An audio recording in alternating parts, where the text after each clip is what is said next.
Dick Whittington and His Cat, an English legend, enjoyed with Sarah Kahn.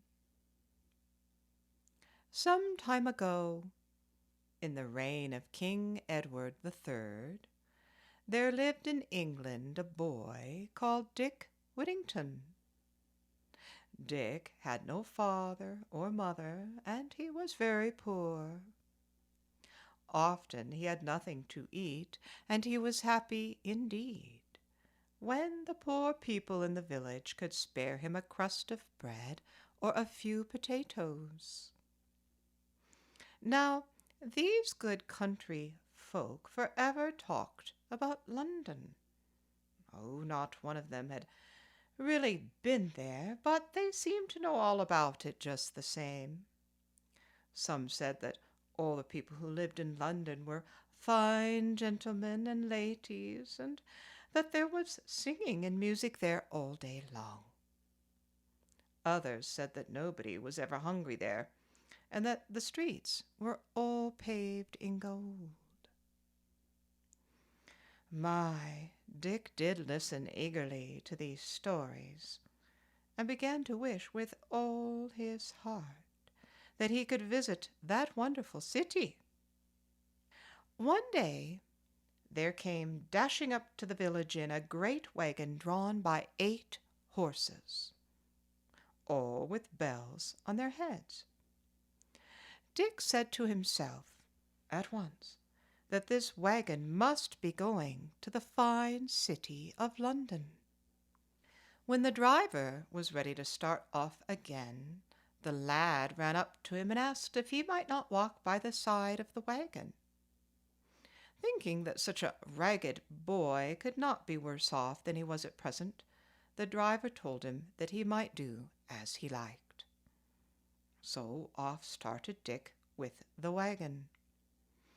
It was a long walk for a boy, but Dick trudged sturdily on until at last he came to the great big city of London. In such a hurry was he to see the wonderful sights that he ran off as soon as he got there, forgetting altogether to thank the good-natured driver. Up one street and down another he went, trying to find those marvelous streets that were paved with gold. Now, he thought to himself, if I could only find those golden streets, I could break a little bit off the pavement and buy everything I need. He ran and ran and ran till he was so tired he could go no farther. But in all the streets there was only dirt and not a sign of gold.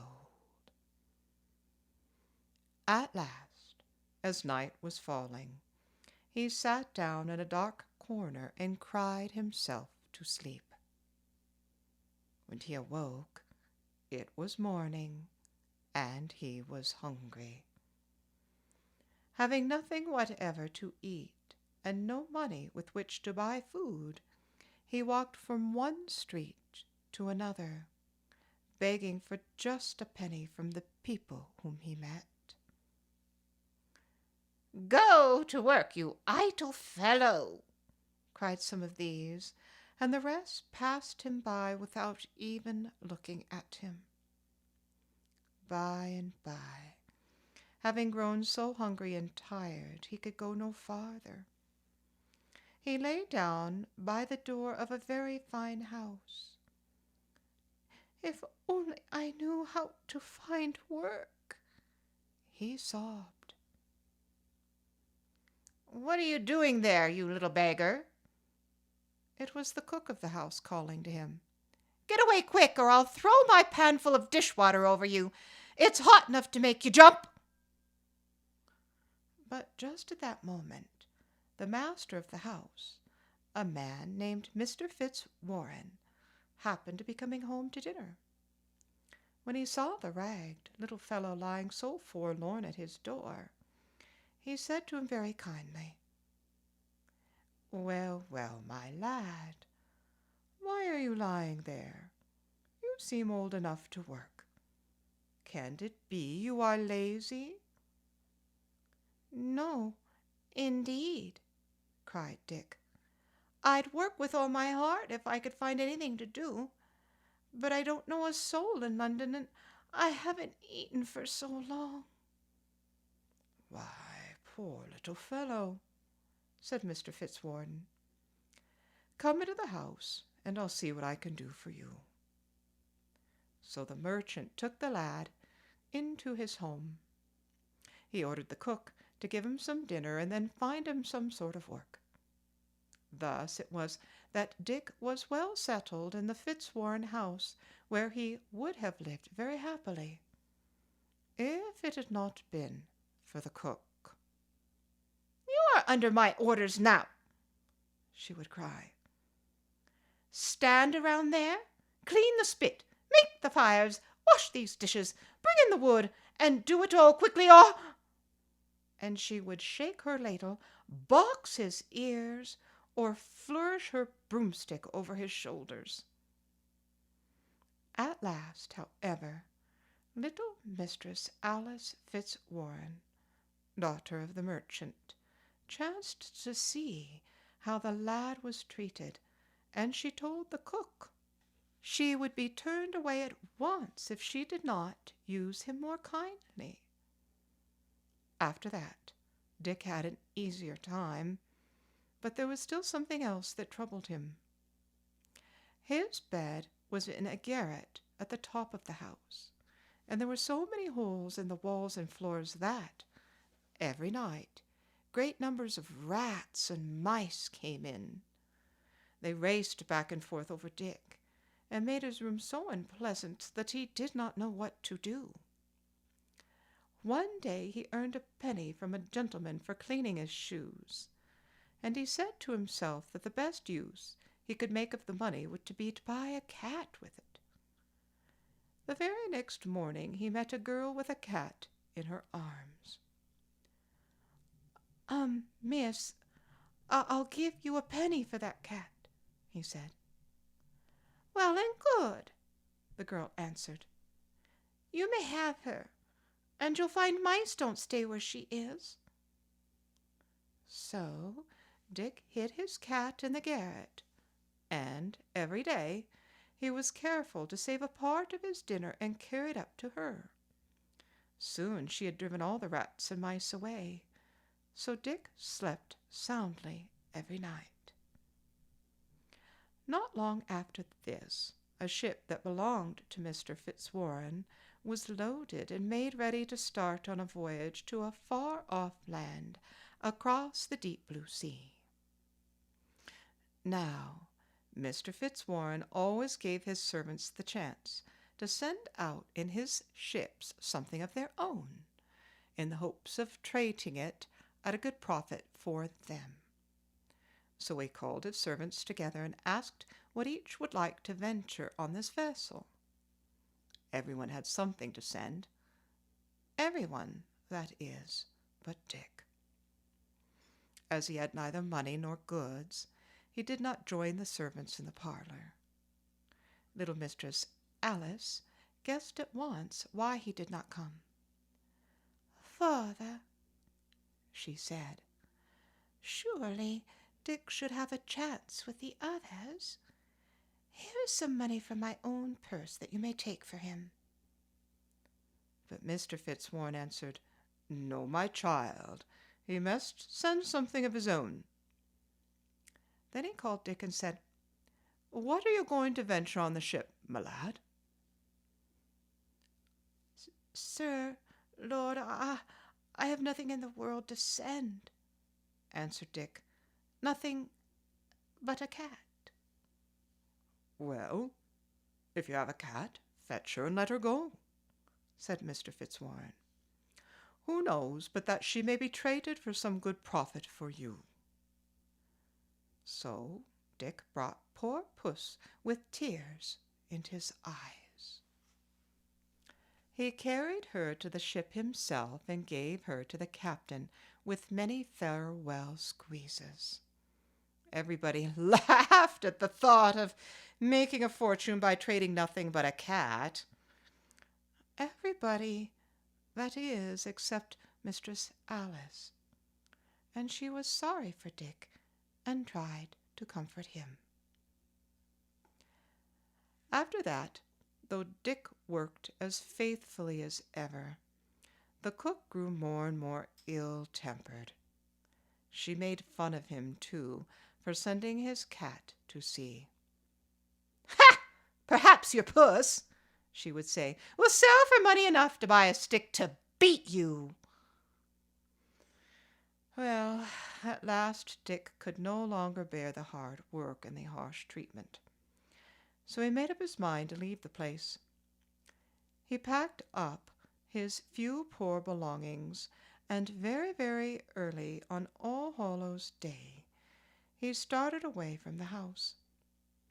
He walked as far as Holloway, and there he sat down to rest for a moment on a stone.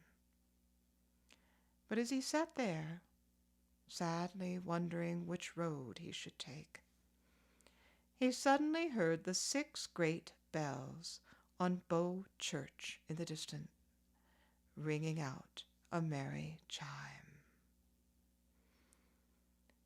What was it they seemed to say? How strange! What was it they said? That distant chime seemed to say, "Turn again, Whittington, thrice Lord Mayor of London. Turn again, Whittington, thrice Lord Mayor of London." "Lord Mayor of London!" cried Dick. "Could I be Lord Mayor of London? If I thought I could, that would be worth working for." "Turn again," the bells said. "Yes, that's just what I'll do. I'll turn back to my work. Let the old cook cuff and scold me as she pleases. I've got something to work for, to be Lord Mayor of London." And Dick went back to his work as quickly as he could. Happily, he reached the kitchen and was all ready at work before the cook came downstairs. And the stone on which he sat and made that important decision is to this very day called Whittington's stone. Meantime, Mistress Puss was journeying over the sea in Mr. Fitzwarren's ship. The ship made a very long voyage, and, at last, it was driven by the winds up on the coast of Africa. The Moors, who lived in those parts, had never seen white men before, and they came in great crowds to stare at the pale faces of the strangers.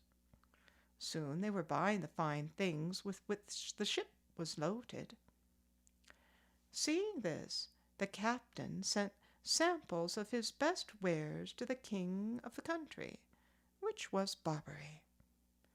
It was not long after this before the king sent for the captain to come and visit the palace.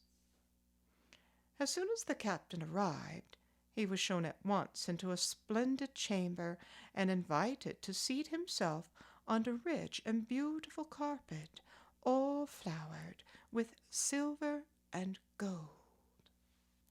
The king and queen sat in state at the upper end of the room, and no sooner was all in readiness than a number of servants came in bearing steaming dishes of food. But scarcely had they set the dishes down upon the table, when an army of rats and mice rushed pell-mell into the room and devoured all the food in a twinkling. My, the captain wondered greatly. "Is it not most unpleasant," he asked, "to have so many rats and mice about the palace, and Do you do nothing at all to drive them away?"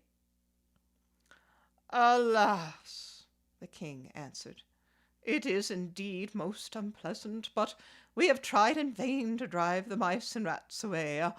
I would give half my treasure to be rid of them." At that, an idea flashed suddenly into the captain's mind. Dick Whittington's cat. The captain cried out to the king that he had a little creature on his ship which would make short work of the pests. The king was overjoyed. "Bring her here to me," he said. "If she will do what you say, I will load your ship with gold in exchange for such a treasure." "Oh, I do not like to part with her, you must know, but to oblige your majesty, I will fetch her," said the captain. So the captain went down to the ship, while another dinner was being made ready in the palace. He took Puss in his arms and returned to the king, just in time to see a second army of rats rush out on the newly brought food. Seeing those rats and mice, Puss was out of the captain's arms and in among her foes in an instant. How she made after the creatures, and how they scampered away! Soon there was not one single mouse or rat left on the table.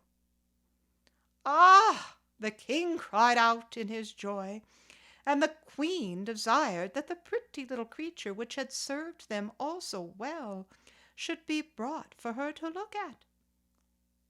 "Pussy, puss, puss, puss, puss, puss, kitty, kitty, kitty, puss, puss, puss," called the captain. And Mistress Puss came bounding in a very graceful way. The captain lifted her up to put her on the queen's lap, but the queen drew back at first and was half afraid to touch her. But when she saw how the captain stroked the pretty soft fur and called her Pussy, Pussy, Pussy, she ventured to stroke her too. "Putty, putty, putty," she called, for that was all she could say, as she had not learned to speak English.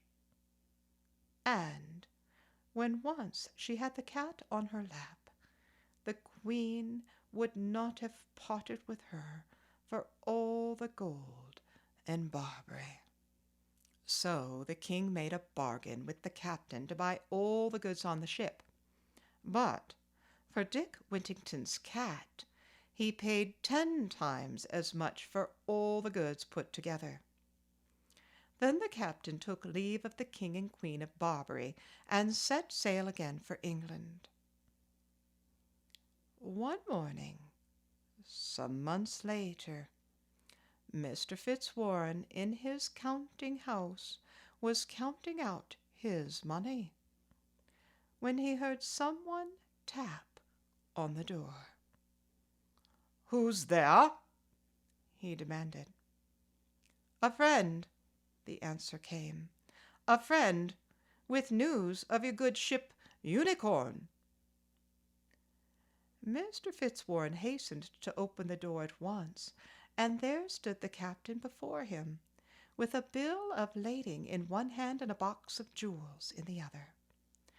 So full of joy was the merchant at learning of the safe return of his ship that he was most devoutly thanked Heaven for sending him such good fortune. The first story the captain told was about Mistress Puss and her fate, and he showed his master all the rich payment the king had made in exchange for poor Dick's cat. As soon as Mr. Fitzwarren heard this remarkable tale, he called out loudly to his servants, "Go send him in, and tell him of his fame. Pray call him Mr. Whittington by name." Dick was scouring pots for the cook when word was brought to him that he was summoned to the counting-house to go before his master. "To the counting-house? I can't go. I'm too dirty," cried Dick in dismay. But he was bidden to go as he was, in his working clothes, all the same. Well, no sooner had he appeared than Mr. Fitzwarren addressed him as Mr. Whittington, and he ordered a chair to be set for him. Then the lad thought surely his master and the men must be poking fun at him. "Don't poke fun at a simple lad. Let me go back to work," said he. "Mr. Whittington," said Mr. Fitzwarren, "no one is poking fun at you. This is what has happened. The captain has sold your cat to the King of Barbary, and, in return for her, he has brought you more riches than all I have put together." Then he bade his men open the treasure chest and show Dick what was in it. Well, you might guess the poor boy could not believe his eyes. He begged his master to take at least a part of the treasure, but Mr. Fitzwarren said, "No, it is all your own. I feel sure you will use it well." Next, Dick asked Mistress Alice to take some of the jewels, but she too said no, and thanked him. "Your good fortune makes me happy, and you deserve it all," she said. So Dick made presents to the captain, the sailors, and the servants in Mr. Fitzwarren's household. And when his face was washed, and his hair was curled, and he was dressed in a fine suit of clothes, he appeared as handsome a youth as one could wish to see. Some years after this, there was a splendid wedding at one of the beautiful churches in London. Mistress Alice became the wife of Mr. Richard Whittington, and the Lord Mayor was there, and the great judges, and the sheriffs, and many more besides. But Richard Whittington, in spite of his great fortune, worked on as diligently as ever. He was first a successful merchant, then sheriff of the city, and thrice Lord Mayor of London. King Henry V bestowed upon him the honor of knighthood, and he became Sir Richard Whittington. Thus, by going back to his work, no matter how hard he found it, he proved the words of the great bells of Bow to be true when they called him Whittington, Lord thrice Mayor of London.